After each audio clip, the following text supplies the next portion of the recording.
G'day watchers, welcome to Perth Watch, your horology channel broadcasting from right here in Perth, Western Australia. Today I am featuring another piece from Venezianico. I have featured another one of these recently, the Vanta Black Homage thing, but this one is again not very spinnable box. I've featured this a couple of times, so I'm not going to go through this too much. The manual in there, I've shown the spread in another one of the reviews, so check it out on the link here if you want to kind of see what's in there. So just going to take this out and open this up and show you this watch to you guys in closer details. So guys, this is the Venezianico Nereide Tungsteno 39mm with clearly a blue mother of pearl dial there, you can see there. So the retail price of this, 627 euros and 30 cents. I'm not sure why it's so precise there. It doesn't seem to be an exchange rate, but let me know if you know why that 30 cents is there. But that is the listed retail of this watch.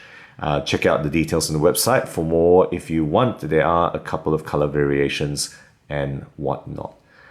Okay guys, moving on to the movement as I usually do. First up is in here the Miyota 9039. Not going to read out all the specs, but the good thing is that they have actually put in this version, which is a no date movement. What they've achieved with the regulation here is excellent. It's running about +2 seconds per day in the week that I have had this running. So that is excellent in anybody's books, I would think, and certainly very, very happy with what they've done. Okay, moving on to dimensions, just going to put it down the bottom here, and just to note that the thickness is very good. They've actually managed to achieve 10.5mm thickness on this dive capable watch, which is really good. Very infrequent that you see a diver of that type of thickness here. Overall weight is 130 grams, which is comfortable, with a few links which I've removed from this metal bracelet here. Finishing wise, what we have here is a polish finish on this bracelet, which is pretty cool. You can see that slight gray color here, which is of course the tungsten, which I'll go into in a little bit. It's got longitudinal brushing on the case, right, as well as the sides, as well as the bottom. It's all full long brushing here. They haven't really gone for a differential finish on the bottom either, but there is a polished 45-degree bevel, which you can appreciate right there. The top bevel, there isn't a bottom bevel on this case. In terms of the case back, you've kind of seen it there. I just hope to show some of that to you. So it's a screw secured, right? 6 screws around the periphery, so that that case back art is right, right side up there. This is the Nereide submarine. Of course, it's a laser edge case back there. In the crown, it's screwed down and signed, and the overall water rating here is 200 meters that they have rated for this particular watch. Moving on to the dial then, as you have seen, of course, you can see how the light plays onto that here, which is really the feature of this mother of pearl. This is in a kind of a blue coloration here. It's got printed details and the printed chapter ring, but it does have the applied logo as well as the indices on all 12 locations, a double index on the 12 o'clock position as well. In terms of the hands, you got polished baton style main hands, a hexagon color balance on the second hand. Now, I'm not sure what that is alluding to, but that's a cool little feature or a little detail there. And it's got BGW9 on all the usual spots, including the bezel pip. And I'll put a Lume shot right here, of course, for you guys to appreciate how it looks in the dark. It does indeed last pretty well. It does last all night long without too much trouble. Okay, moving on then. So what we have around the dial is a 120 click unidirectional dive style bezel with what is a polished tungsten insert, which is pretty cool. I really have enjoyed the look of this tungsten. It's something I've never had before, actually, by the way, tungsten in any of my watches. And they've gone for that because of the different type of finish and look that you can get, and yet it is also very, very hard. I think it might be even more scratch proof than ceramic. Correct me if I'm wrong. Okay, now let's just hear the bezel. Not very loud, but very solid, minimal backplay, and as you can see that was 10 clicks, so it's 120 click all the way around, and really quite nice feeling, not too difficult to grip with what they've provided here, and it's it's pretty well done. Actually quite have enjoyed the quality feel of this particular bezel here. Now on top of the dial, what we have here is a flat crystal, and that's just a sapphire crystal with AR coating. Nothing too special, but perfectly functional, and that AR is actually not bad over this dial, as you can see. Right, moving on to the bracelet then. So this is, they call this the Canova bracelet. I don't know if that really means much. I think that is the name of a Venetian sculpture, in keeping with the watch company, but I call it an H-link bracelet. It's got brushed on the sides, and it's got that polished elements in the middle there, which is pretty cool. Not perfectly an H, because it's got curving finishing. So it's quite a nice looking bracelet. I just don't know what that kind of a name really implies to anybody else. Push pin adjustment, unfortunately, it doesn't have screw links.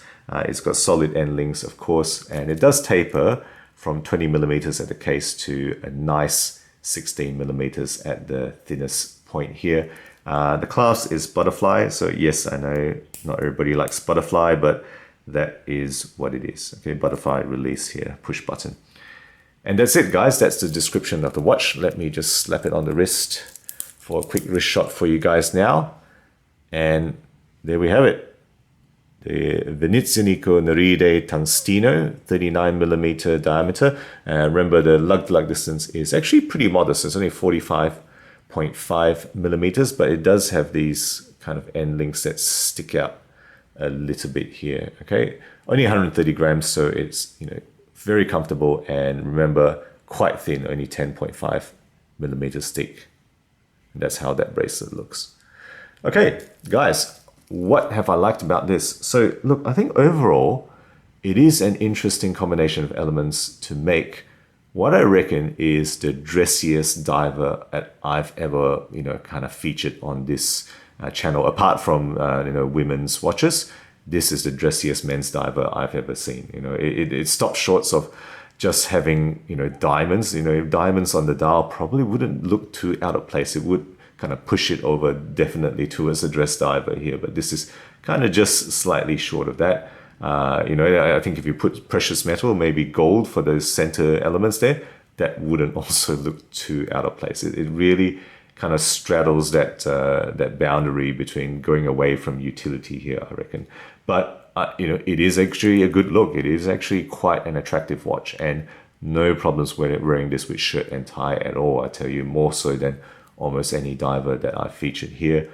As I said, the bezel feels very good, very solid, very nicely done, and it's good finish on the case, pretty good finish on the bracelet as well, despite the fact that it's got a butterfly clasp here, but obviously they have actually customized this and made this themselves rather than got it off the shelf here. It doesn't feel OEM at all, which is a good thing.